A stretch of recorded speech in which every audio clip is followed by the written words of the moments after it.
Welcome back to the Whiteout Report podcast here on a Wednesday night, previewing Penn State and Iowa this Saturday night at Kinnick Stadium here at Proline TV. As always, I am Marty Leap, joined by Dylan Callahan Crawley as we attempt to preview Saturday's game. I mean, obviously, it's a bit of a challenge because you don't know with Penn State. First game after firing James Franklin, you don't know how this team's going to react, how they're going to respond. You don't know if there's going to be any personnel changes with Terry Smith now as head coach. Oh, yeah, it's also the first game after Drew Aller suffered a season-ending injury and the first career start for Ethan Grunkemeyer. So, it's going to be very interesting, to say the least, on Saturday night.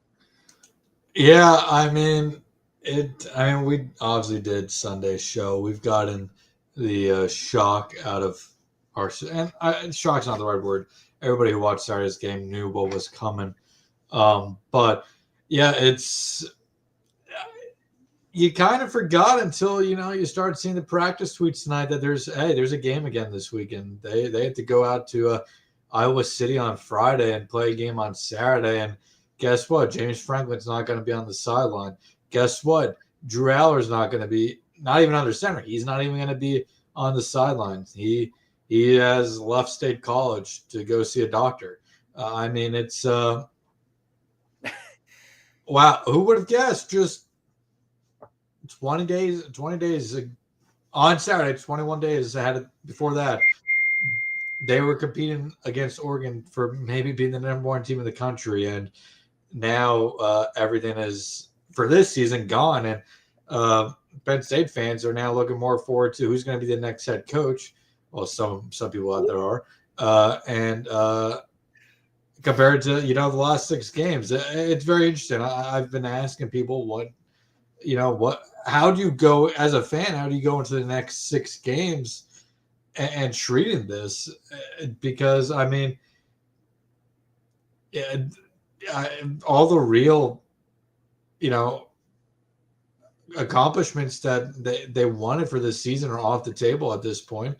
If they run the table, great, that would be amazing, but it's very unlikely to happen. And you don't have your starting quarterback now. You have an interim head coach. It's just,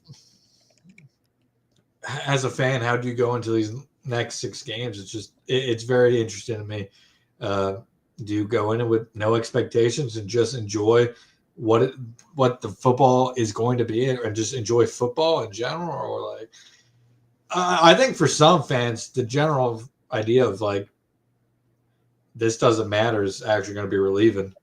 Because a lot of Penn State fans for the last, 4 or 5 years, every week kind of had to hold on to their butts, hoping that Penn State either held on against an inferior opponent or would try to come up with a big win. Yeah, I think one of the most interesting things, like you said, is as a fan, what do you look forward to here? Because, in most years, this would suck. Be like, hey, let's see what Grunk can do, glimpse into the future, get him ready to be the guy next year. But in today's world with the transfer portal and not knowing who the head coach is, who knows how many of these players are even on this roster next year, right? So I think that throws another wrench into it as well. Like you said, it's a much different situation than Penn State. They haven't been in a situation like this since late in the 2021 season, right? Because, in 2021, what was it? 5-0 start. You go to Iowa City, ironically enough, and it looks like you're going to boat race Iowa. And then Sean Clifford gets hurt and the whole season falls apart, but they still started 5-0. So that Iowa game was early to mid-October. They had a bye week after it. It wasn't until that 9 overtime loss against Illinois, which was towards the end of October, that the season was effectively over. So it's definitely a situation, this program, this fan base has not been in a long time, which, is a testament to James Franklin and his staff for what they had built here before it all came crashing down. But yeah, that's to me, I think what's the intriguing thing is, because again, I think in most years you'd look at this, hey, we're 3-3, this is a lost season, but let's see what Ethan Grunkemeyer can do.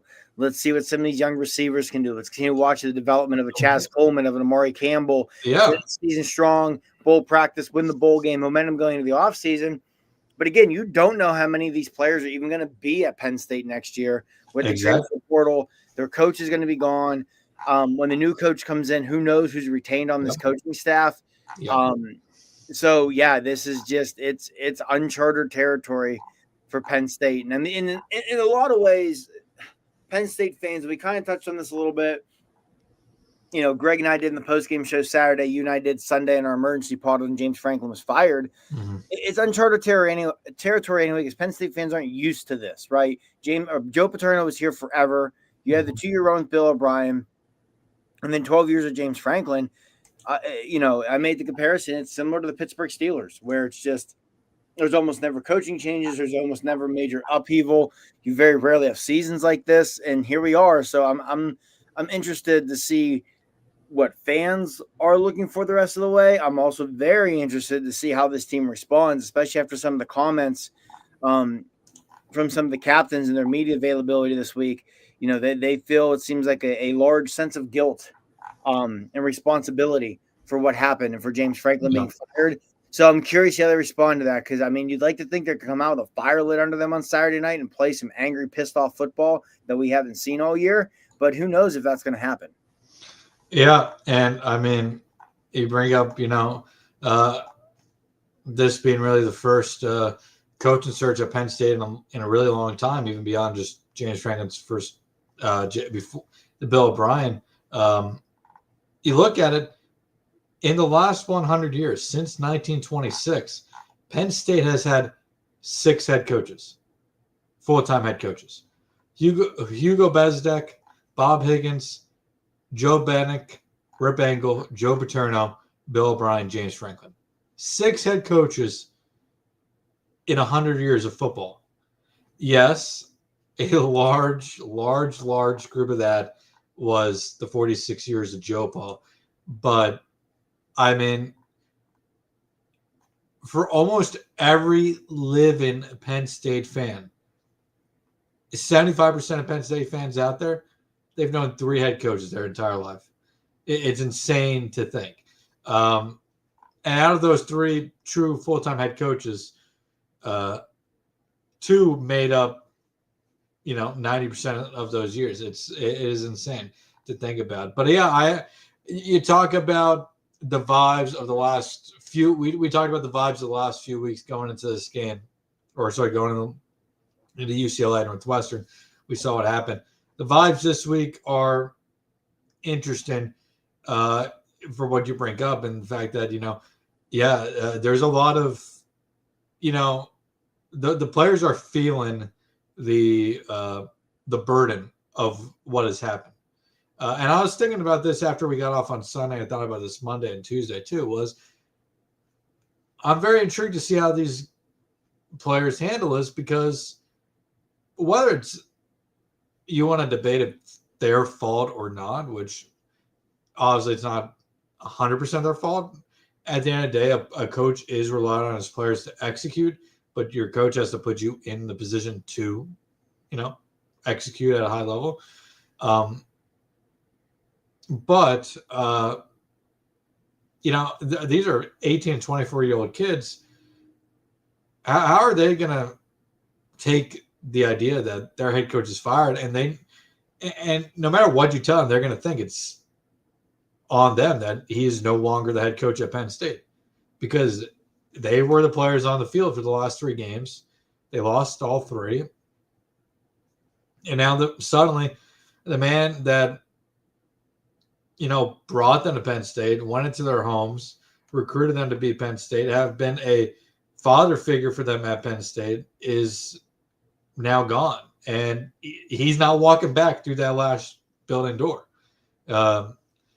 And it sounds like, you know, I'm making it sound like he died. Obviously, that's not the case. But as a young man, as a young teen, you know, an older teenager into your early 20s, like how do you process that, right? Especially at a school like Penn State, because you're not just processing that, you're processing the last 3 weeks. You have seen your season get completely ruined. And outside of pride, there isn't much left to play for. Yeah, there really isn't. I mean, honestly, what Terry Smith should do this week before they head down to Iowa City is call up some members of that 2012 team and have them give us a speech before they leave to Iowa City, because that team didn't have much else to play for besides pride either. They had a much better season than they ever should have had in 2012. After starting 0-2. Especially after starting 0-2. So Terry Smith should probably call. I mean, Mike Amati is already around the program. Deion Barnes was on that team. The defensive line coach was on that team. Yeah, get Michael Zordich up there to talk to him. I mean, that's the best thing you could do. I mean, at this point, they have to play for pride, and they have to, play for the logo on the front, right? Yeah. And, I think some of this, too, goes back to what Terry Smith said in his press conference on Monday. We're like just reminding these guys, hey, this is still Penn State, right? This is still one of the biggest brands in college football. And not even just that, in today's college football with the transfer portal, with whatever it may be, it's for a lot of these guys, it's almost like a contract year in the NFL now, right? Because whether you're still at Penn State with whoever the coach is next year, or you're looking to transfer somewhere, or, if James Franklin gets hired at another place, you want to follow him. You want to have the film that's going to back that up. You want to have the film that's going to back up getting you an NIL deal somewhere. If you're one of these guys in your last year before you're going to go pro, you want to have that film for the NFL. So, I think that's something also that's worth playing for if you're these guys. And you mentioned that 2012 team and them talking to these guys. One thing I saw today that Terry Smith mentioned after practice was that Tom Bradley called him. Bradley, much different situation, obviously, when Bradley took over as the interim coach in 2011 after Joe Paterno was fired. And he just had a talk with Terry about how he talked to that team, how they handled things, the outlook they had. Now, again, that was much different because by the time Tom Bradley took over, if I remember correctly, there was only 3 or 4 games left in the regular season. 4 games. 3. I can remember there were 7 or 8 when it happened. Well, 3 regular season games. And in that bowl game, that was against Houston. They faced 3 ranked teams in the last 4 games, by the way. In that bowl game where everybody was completely checked out. And ironically enough, the last time Penn State won in Columbus was with interim coach Tom Bradley in 2011. But also against an interim coach that year, who is also going to get fired this year. Fired, yes. So, there's a lot. Luke Fickell, for those who don't know. Yeah. Thank you, Dylan, for pointing that out. But yeah, there's it's hard for it's hard for me. That was 14 years ago. Holy hell. Anyway, that still feels like that was yesterday to me. But there's still a lot for these guys to play for, even if it's just like you said, even pride for your own personal gain. Hey, you feel like you let James Franklin down. You know how you can rally around him, whatever this point, come out and prove to the best of your ability that everything he said all offseason about how good this team was still somewhat correct, right? Come out, play good football. There's no talent-wise, they're more talented than Iowa, right? I understand Penn State's 3-point underdog going into this game. I get all the reasons why, especially being a night game at Kinnick. But you're the more talented football team. Even with Ethan Grunkemeyer, I still think Ethan Grunkemeyer is the most talented quarterback in this game. Go out and prove it, And some of the stats here, they're 0-3 as a road underdog since 2022. 1-10 as road underdogs of 15 or less. This year, Penn State is 0-5 against the spread. Iowa 4-0-1. So, come out and even if you want to just prove those trends wrong, right? Buck those trends, right? It gives you something to play for if you're Penn State. There's still a lot of meat on the bone for this season. You're not going to reach your goals, but in addition to just the prior you mentioned, you can come out and you can help spoil what should be a good night for Iowa, right? It's a night game, Kinnick Stadium. They're expecting to get to 5-2. Moving forward, Ohio State and Indiana, even Nebraska, who's going to probably linger around playoff talk because of their schedule. You can play spoiler for some of these teams, right? Those are the kind of things that you cling to here moving forward. And that's what, if you're Penn State, you want to come out Saturday night and play hard for those reasons. And nothing else, if you don't come out and play hard, Iowa is a team that will bully you around in this game. I don't know if it gets ugly score-wise because I don't think Iowa's capable of really blowing anybody out because of the style they play. Last week was pretty ugly. Yeah, but I think that Wisconsin team there's checked out, and then there's whatever Wisconsin is right now. Well, we'll see if Penn State's checked out in this game. Yeah, we'll see. That's fair. That's very fair. But yeah, this is a game you can win, and if not, the thing is too with the style Iowa plays. If you come out and you're checked out, it's not just going to be a long miserable night because you're going to lose. It's going to be a long miserable night because you're going to beat the hell up in the trenches, and there's nothing more just mentally demoralizing in football than physically getting pushed around. So you just need to come out and not let that happen. And we'll see. We'll see because on Monday in Terry Smith's first press conference as interim head coach, he said that going forward, effort's not going to be a question about this team, which, it tells us our eyes were not deceiving us. Correct. He believes in the last 2 weeks, a big issue with Penn State has been their effort level on the field. And he said that is not going to be a question going forward. I thought it was very, it was a very interesting press conference for how open he was about what issues have been facing this team the last few weeks. Not many, because at the end of the day, James Franklin was the head coach, but if there's a lack of effort, that's just not a James Franklin issue. That's the entire coaching staff is now, has been getting the most out of their players. So, I mean, that was big for him, I think, to admit that Penn State has had this issue. And he was open about several other key aspects. But real quick with that, I did think too. I know I pointed this out to you in a few group chats we're in. I thought there was more than one time on Monday Terry kind of stopped himself because he realized he was starting to travel down the road to saying things you don't need to say in a press conference and maybe being a little too transparent. But I appreciated that. Right. And transparent was the word I was looking for. Thank you. We've heard for a long time how he wasn't just James Franklin's right-hand man, but a lot of times, he wasn't afraid to tell James some of the uncomfortable truths that he needed to hear. And again, I think we saw that in full display on Monday. I'm sure you picked up on this. He not so subtly mentioned that the reason A.J. Harris didn't play after giving up that touchdown on Saturday was he was just out now benched, right? That's something that I think we're going to see more of moving forward when guys are not. But that's something we never saw of James Franklin's team was accountability for and we talked about that too. For stupid plays, for stupid penalties, there's never accountability. I'm not expecting anytime somebody commits a stupid penalty, they're going to be out of the game.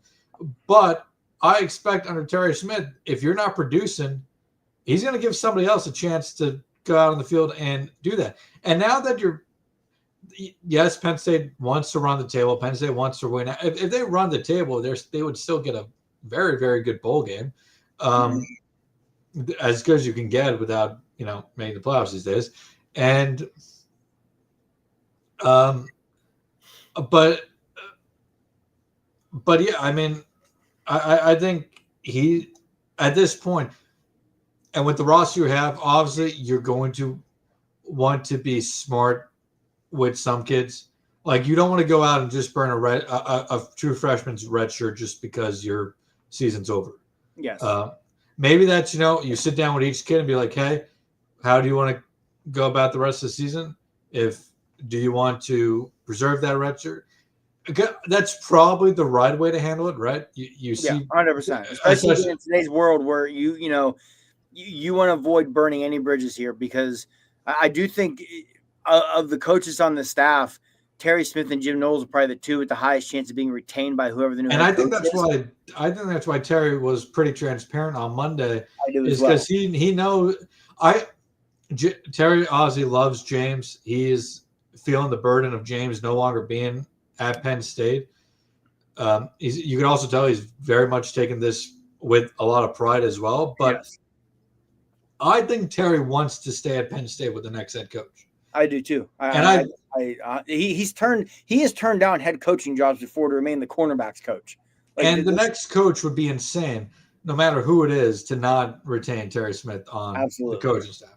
So I think from Terry's standpoint is that, he's also auditioned for the head coaching job technically here, but he's also trying to show the next head coach, what he's capable of. And because let's be honest, that head coach is going.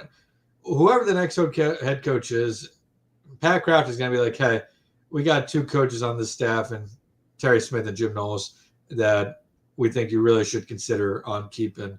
And if I'm guessing out of the 2, if it was one or the other, he would say Terry Smith, even considering the money. Because I think Terry Smith is vastly important to the future success of Penn State football. I'm excited to see how Terry Smith has his team playing on Saturday compared to the last few weeks, and it'll be very interesting. If they win this game, I do think there's a serious chance they finish the season out strongly.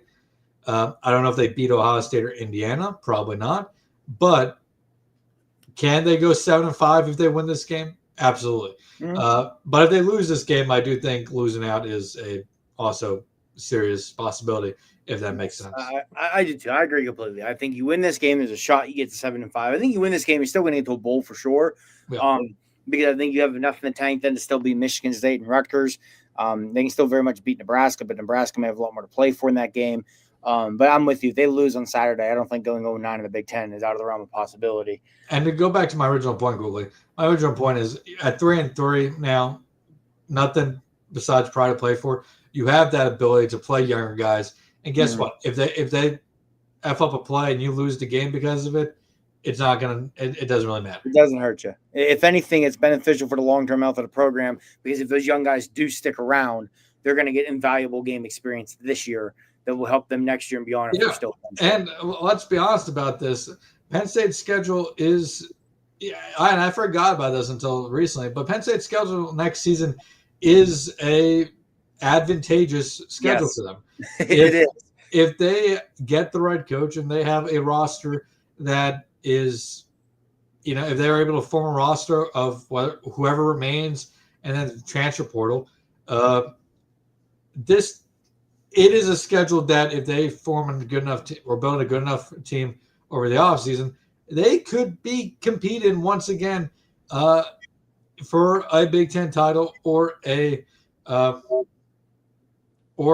football playoff appearance. And I think that is going to be really beneficial to them in this search when they go swinging for these bigger names. Mm-hmm. One thing we've heard, I know a lot of people think, this is a Matt Rhule's job to lose, and we can argue about that over the next 7, 8, 9 weeks. This job isn't being filled anytime soon.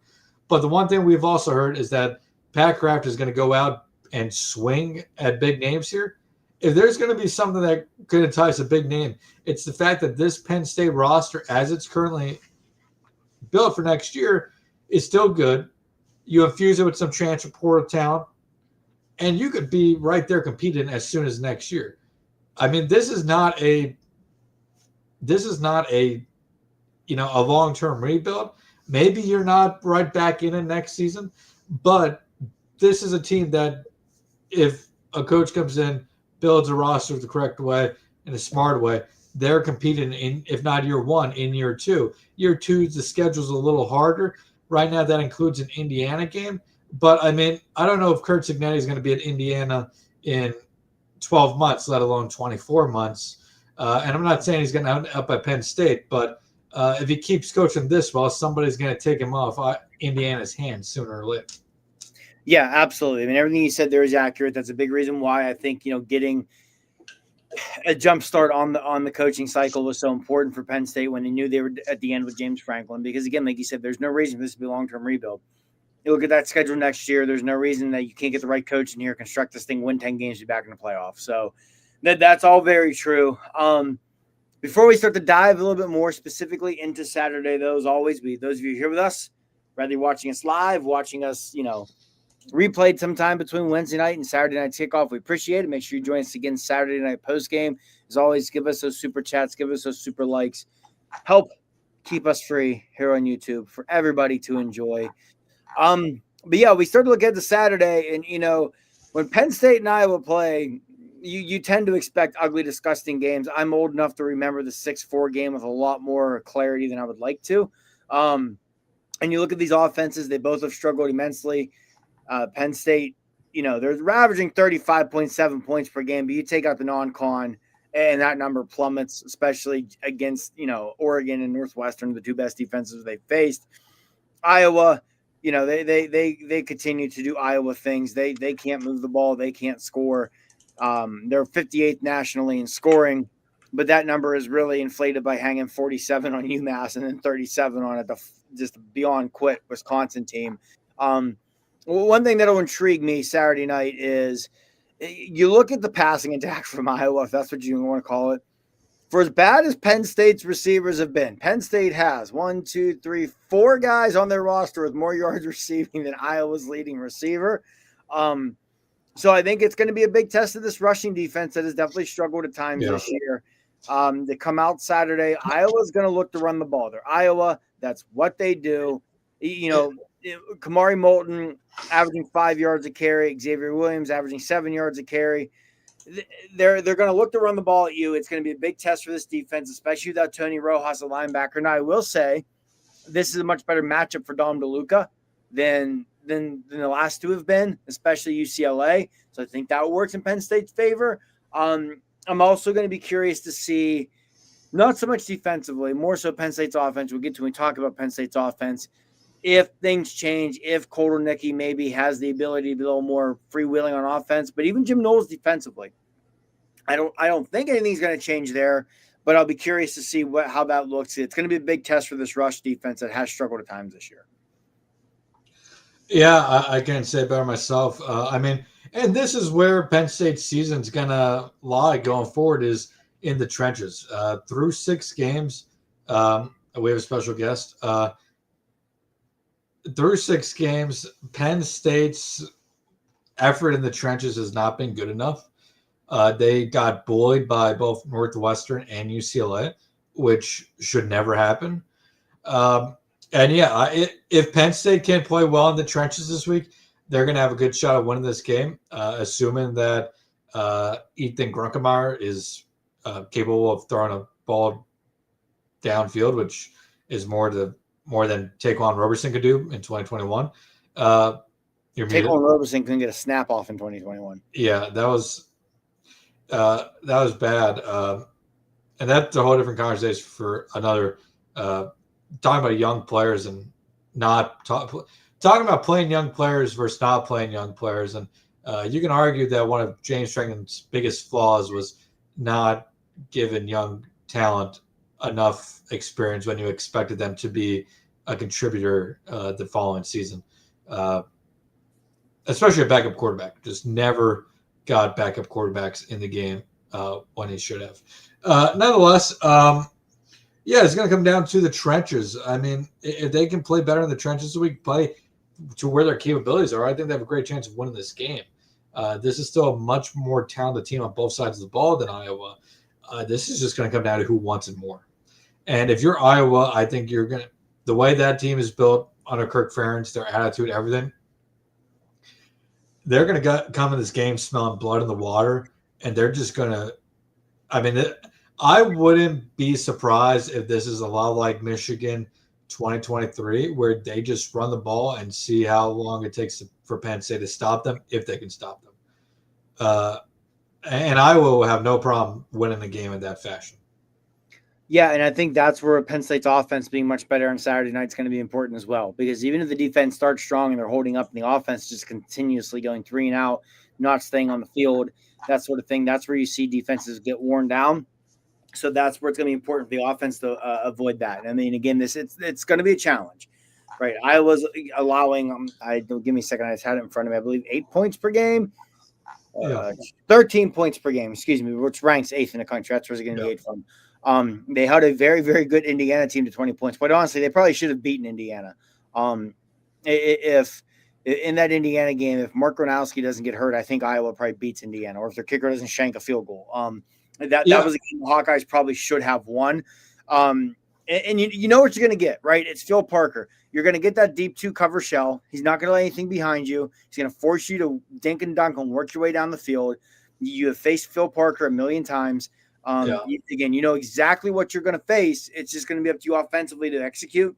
And then all starts are playing better in the trenches. All starts up front. This offensive line, all offseason, we heard how they might have been the best offensive line in college football. They wanted to win a Joe Moore award. Yeah, James Franklin came out and said he thought they were going to win the Joe Moore award, and they couldn't have been any further from that through 6 games. So it's up to the offensive line to, for a lack of a better way of putting it, get their life together, get their act together, and come out and perform. Like I said, hopefully they come out, they're angry, they're pissed off, and they show it. And if they do, I think they're capable of winning this game. The insane thing is this is an offensive line that at the end of last year was playing at an extremely high level, and almost everybody returned. And they were playing at an extremely high level without their best linemen. Yeah. Anthony Donka has the highest ceiling of anyone on this offensive line, and he missed the postseason last year. And from that Oregon game and the Big Ten championship game on, the offensive line was dominant. They ran for almost 300 yards against Oregon. They ran all over SMU and Boise. They were physically dominating Notre Dame for a majority of the Orange Bowl. Yeah. Like against the 2 best front sevens they faced all year other than Ohio State, Notre Dame and Oregon, the offensive line pushed them around. And like you said, it's essentially the same guys. Yeah, you lost Sal Wormley, but you got Anthony Donka back from injury. And, all these other guys should have been another year of experience, another year developed, another year better, and it just hasn't happened. I know we've talked about it before. Frank Leonard, who was an offensive line assistant helping out with Phil Troutwine, he seems like retirement. How maybe that hurt more than people thought, but it's time for this offensive line to come out and do something on Saturday night. Phil Troutwine has yet to have a good offensive line at Penn State without Phil Leonard. And if you look at his track record, I hate to say this because I've been extremely high on Trout till coming into this year. His best offensive lines have either been with him or when he was at Boston College with Steve Adazio. So another great offensive line coach. Guru. Steve Adazio may suck as a head coach, but there's no denying his ability to coach and develop an offensive line. Yeah, it's quite concerning when you look at it. I think even more so than James, because James, if he wants to land on his feet and be head coach in a Power 4 next year, he's going to be easily. The second he wants to become a head coach again, he'll get hired. I'm not sure any coach's star on the staff has faded more since the start of the season than Phil Troutwine. Especially he turned down the Cincinnati Bengals in the offseason. He turned down Alabama the offseason before that, and now here we are. There was rumors that he interviewed with Ohio State last offseason. Yeah. It's one of those things that, or I don't know, it was last, whenever Ohio State may have had an opening, whatever it may be. But it was last year when they brought in Tyler Bowen. Because he turned down Alabama, and that was 2 cycles ago. In this previous cycle, this last offseason, he turned down the Cincinnati Bengals. He had a chance to go coach in the NFL, but no. But I'm just out on Phil Troutwine as a coach because outside Phil Leonard was at Penn State for 2-3 years. I think 3 years. I think he came in ahead of the 2022 season when the offensive line just again was excellent, and in the Rose Bowl, a Utah team that what's Utah known for being big, mean, nasty, and physical, pushed them around. And it's going to be interesting. We won't find out at Penn State. But if he ends up back in college, I'll be interested to see how Troutwine's recruiting goes from here on out. Because was he the one who was identifying the great talent, or was that Phil Leonard? Yeah, that's the whole thing about him is in question now. That's the thing. It is. It's hard to believe this is where we're at right now. It really is. Well, you were talking about the Orange Bowl, and it just dawned on me that I was out there covering the Orange Bowl for Happy Valley Insider, and for 90% of that game, it seemed like Penn State was going to go to the national championship game, which would have been insane to. Even after James Greathouse has that touchdown when Cam Miller fell down to tie it, it still felt like it, right? Because when they got the ball back before regulation ended, you thought, hey, if they don't march down and kick a field goal here, with how much they've dominated in the trenches, they're built to win this thing in a college overtime setting.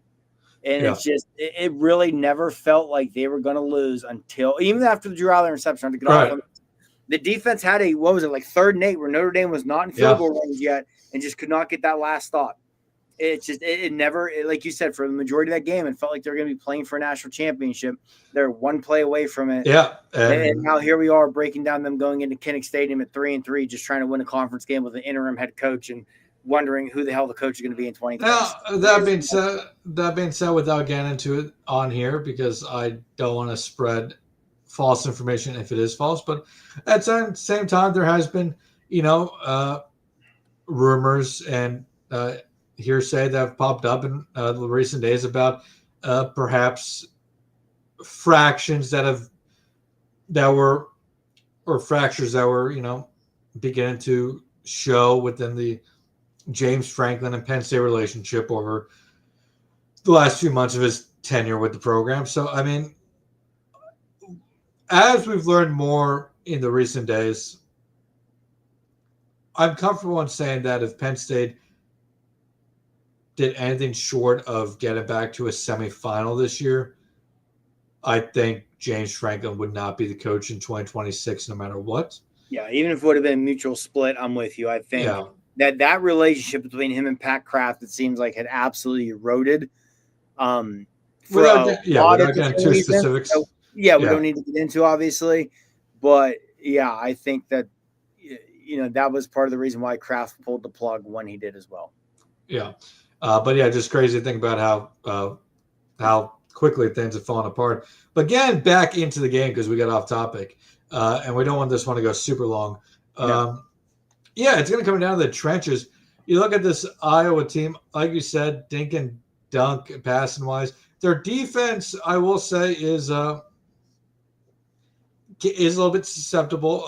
They did give up 330 yards to Rutgers, albeit on 40 attempts. And they did give up over 200 yards to Indiana as well. So there is the opportunity to throw the ball a bit through the air. But, there's not very many plays that are tougher to make your first career start than at night in Kinnick Stadium. Which to me is just, I think Ethan Grunkemeyer may be a good quarterback, but asking a red shirt freshman to go into this game with all of this distractions going on, I just don't know if he can play well enough for Penn State to win this game. I think if they're going to win this game, the defense is going to have to put together their best performance of the season. I agree. I think Ethan Grunkemeier's got a lot of good football ahead of him this year, even. Yep. And if this game was at Beaver Stadium, I think it's a lot differently too. But like you said, Kinnick at night is a different animal, man. It's a tough atmosphere. It's one of those stadiums where the fans are right on top of you on that side. Literally right on top. Literally right on top of you. So I'm with you. I think if Penn State's going to win, the defense has to carry them. I think Nick Singleton – I'm not going to say Katron Allen has to have his best game of the year because Katron Allen just needs to keep doing what he's done, just get more touches, which they did do against Northwestern. I think this is the game Nick Singleton needs to do something. Play. Even if you give me 1 40, 50-yard explosive out of Nick Singleton, that can go a long way because, we mentioned the trenches. In recent years, this has been a trend, and it's continued this year. Iowa's not as strong in the trenches as an Iowa team typically is. Yep. You mentioned the secondary. They don't have a Riley Moss. They don't have a Cooper DeJean. They don't have – I'm blanking on the name – the safety from Newcastle that's playing in the NFL now. Geno Stone. Yeah. They, every year for the longest time, you knew Iowa was going to be great in the trenches. They were going to have a stud in the secondary, and they're going to have their stud middle linebacker. They still have studs at linebacker. It's Iowa. But the secondary and the trench play is not what it's been in the past. They built them in the lab. Advantage of that. And I get the situation at quarterback. One thing I do want to see Andy Kotelnicki do, and this is something Mike Yursich, if you remember, tried to do when Taquan Roberson first came in. He still tried to be aggressive and push the ball down the field. He just very quickly realized that wasn't going to work, and they went away from it. If I remember correctly, Roberson's either first or second pass was a deep ball to Jahan Dotson. Like they still tried. So I want to see Kotelnicki be aggressive, take some shots down the field with Devontae Ross, with Kyron Hudson. See if you can get a good matchup with Luke Reynolds down the seam for a deep ball. If nothing else, to build some confidence in Ethan Grunkemeyer, loosen this offense up a little bit. They've been so tight all year, it seemed. So that's what I want to see from the offense on Saturday as well. In addition to coming out and having improved offensive line play, I want to see them be aggressive with the passing game. Yeah, it's first career start. Yeah, it's redshirt freshman. Yeah, it's Kinnick at night. Take the training wheels off and go, man, especially because you've got nothing to lose, right? That 2021 game, as I said early on, they tried to take some shots with Taquan Roberson still. And once they realized it wasn't going to work, they went into a shell, but that was different because you went to the shell and started playing not to lose instead of playing to win because you still had a lot on the table. You were 5-0, ranked like third in the country going into that game, right? And you were trying to cling to that 2-score lead. You have nothing to lose on Saturday. So come out and play like it. Maybe being able to play like that will do them a lot of good. The last time this offense really kind of looked like they were just playing free and loose and chucking it around was in 2022 after they suffered their second loss to Ohio State and they knew they weren't going to go to the playoff. Those last 3 or 4 games into the Rose Bowl, this offense was explosive. They were throwing the ball around. They looked free and easy. Maybe that's what they need. Maybe this will take some of the pressure off, loosen them up a little bit, and maybe this will prove to be beneficial for the offense to get them going. If you're Andy Kotelnicki, man, you're not going to be at Penn State next year. I can promise you that. No matter who the head coach is, you're not going to be retained because I'm just curious to see what the offense your future to an extent right now. I'm just curious to see what the offense looks like this week. Like, does it look like more like an Andy Kotelnicki offense? I am as well. Or because if that happens, it confirms that James Franklin had his hand in the cookie jar. Yep. And was meddling with the offense. I will also say, with looking more like Andy Kotelnicki offense, not that Ethan Grunkemeyer is a true dual threat by any means, but I was on with Mark Rogers, the voice of college football, on Monday talking about this, or Tuesday, whatever day, earlier this week. And I did say to him, Grunkemeyer is definitely a better athlete and more of a runner than Drew. He's not a perfect fit for the Kotelnicki offense by any means, but he definitely fits it better than Drew does, in my opinion. So I'll be curious to see how that impacts the offense as well. I agree with that. I was coming up with this while you were talking.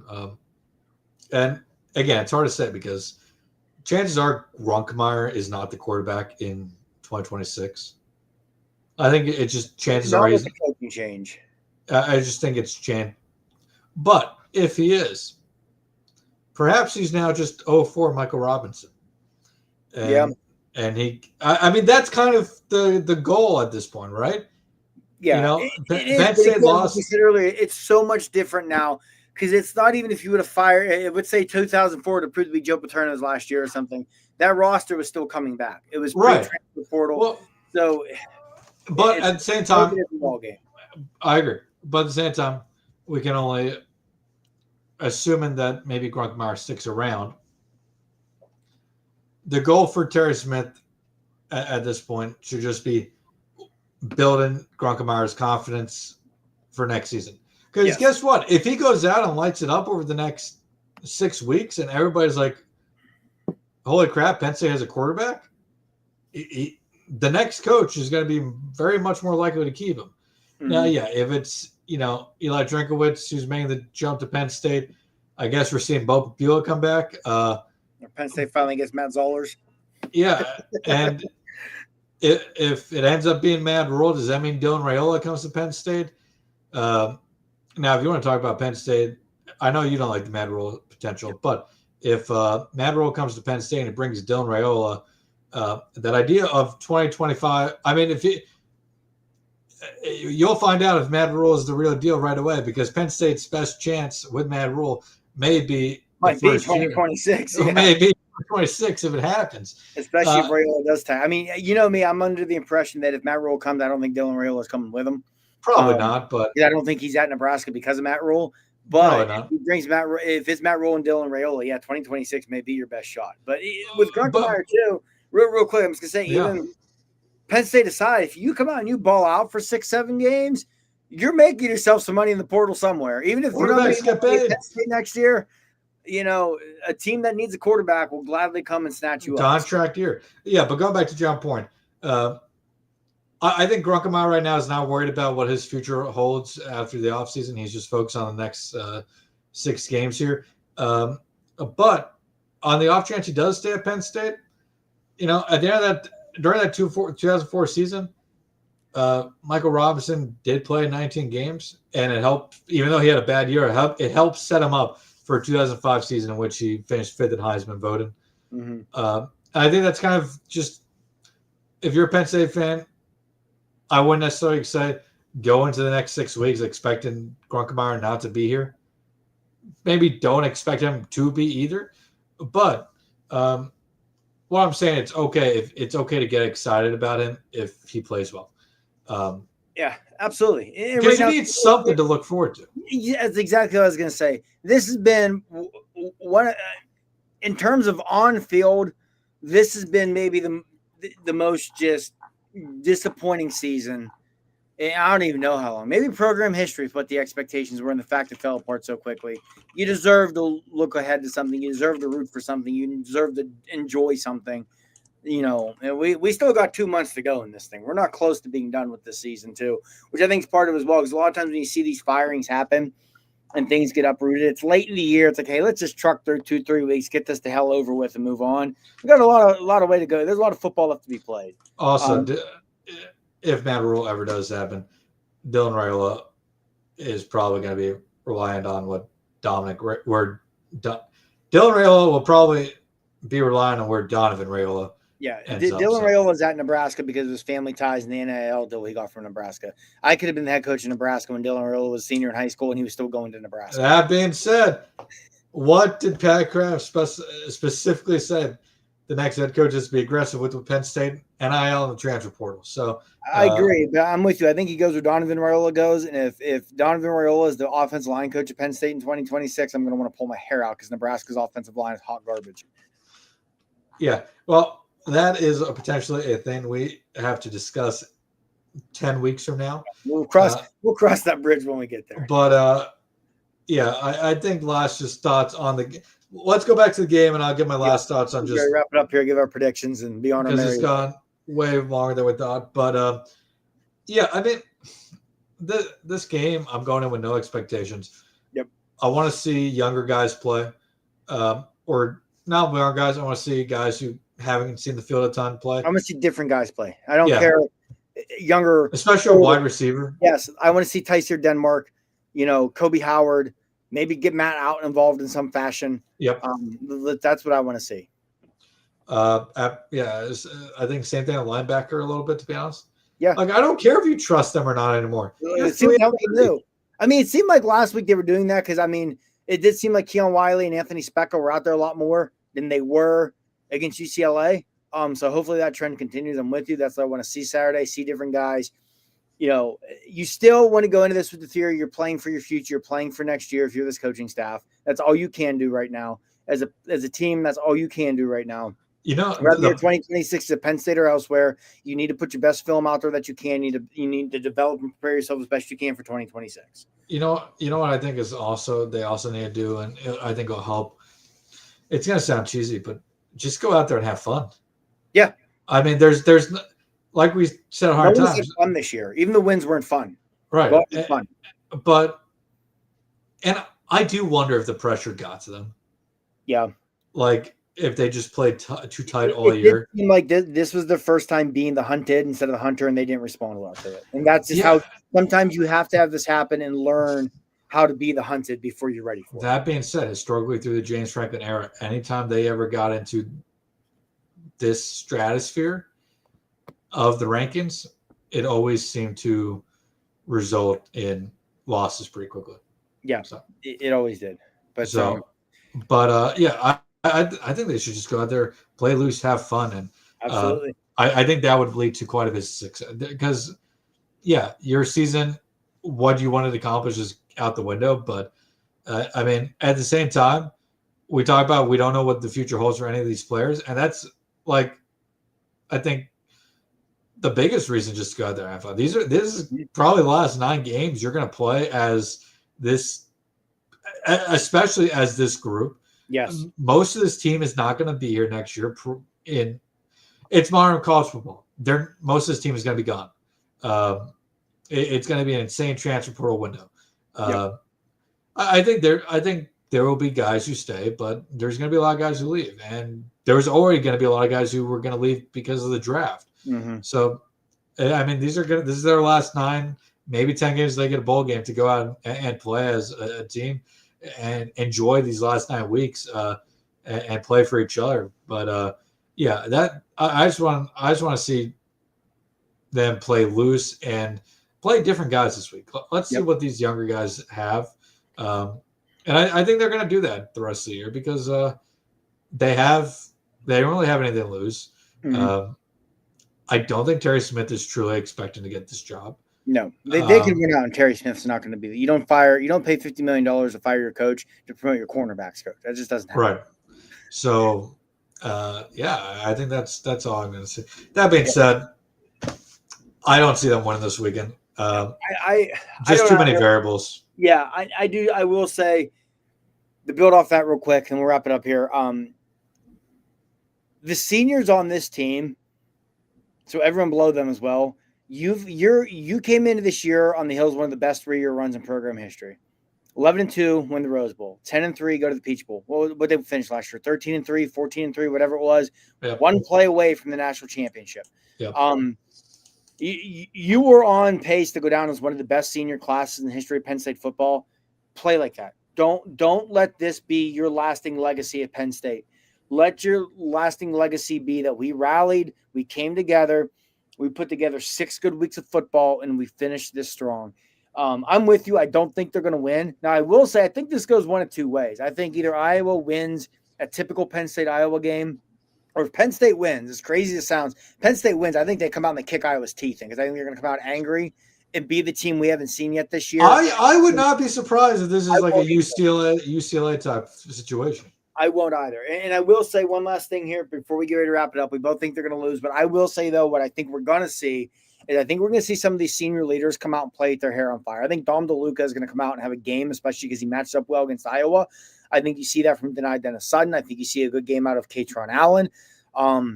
Again, we both think they're going to lose, but it's not going to stun me. If you look up and it's the early third quarter, and it's like, oh, hell, Penn State's up 21-3. Where did this come from? We see it. I'd be curious to know. We should have asked Greg. Maybe he could have found this. I would have been curious because we know in the NFL, whenever a coach gets fired, teams usually come out the next week and win the game. It's just what happens. I wonder what that is like in college football statistically. I would be as well. But I think I wouldn't not be surprised if that happens. Like we said, both picking them to lose, but yep. It's definitely in the realm of possibility. And like we said, if they win this game, probably not winning out. It would be very funny if this was the year they beat Ohio State. Oh, that would be – you want to talk about a wouldn't it be hilarious moment. This is the year they finally beat the Buckeyes. But, I'm with you. I think they're going to lose as well. Whatever happens – no, go ahead. Just if they get one win, that may be all it takes to get the confidence back. Yeah. Sometimes this is a team that has zero confidence the last 3 weeks. Sometimes you just need that win to have that deep breath, be loose again, be confident again. And maybe that's what happens Saturday night. We'll find out. But whatever happens Saturday, when it goes final, 7:00 on Peacock, so it'll be a late one. We'll be here with you to recap it here at the Whiteout Report. We'll have our post-game show Saturday here with our friends at Proline TV. Make sure you come and check us out. Whatever happens, we'll have you covered. We'll have you covered the rest of the way. What's your score prediction? Oh, boy. I'm going to say Iowa wins it some sort of ugly slog, like 19-14. I was going to say 19-14. 19-20. There's going to be safeties. There's going to be field goals. I was honestly going to go with 12-7. There might be a defensive score. There might not be a single offensive touchdown in this game. That wouldn't surprise me. It's Penn State and Iowa, and both the offenses stink. I'll stay with 19-14. I think Penn State's going to score more than 7 points. But just to be a smart, I was going to say 12-7 Iowa with 4 field goals. That's not impossible. That would be such an Iowa Penn State game. All that would be missing is the safety. Especially if Penn State's touchdown was defensive. But, it's going to be a weird score. I think it's going to be like, I don't know. I'd hammer the under. I can tell you that. Yeah, give me the Iowa to win 18. I don't know how they get 18, but give me Iowa 18-13. All right, there it is. I've got 19-14 Iowa. Dylan's got 18-13 Iowa. Hopefully Saturday night we'll be here. We'll both be wrong. We'll be recapping a surprise Penn State victory. It'd be one of the more feel-good wins they've had in quite a while after everything that's transpired, not just this season, but especially since Saturday night and into Sunday morning. But, that'll do it for tonight. We will be back Saturday night to recap it. For Dylan, I'm Marty. As always, we'll have you covered here at the Whiteout Report podcast here at Proline TV. make sure to come and check us out Saturday night, and we'll recap whatever kind of fun excitement this one's got in store for us this week. That one.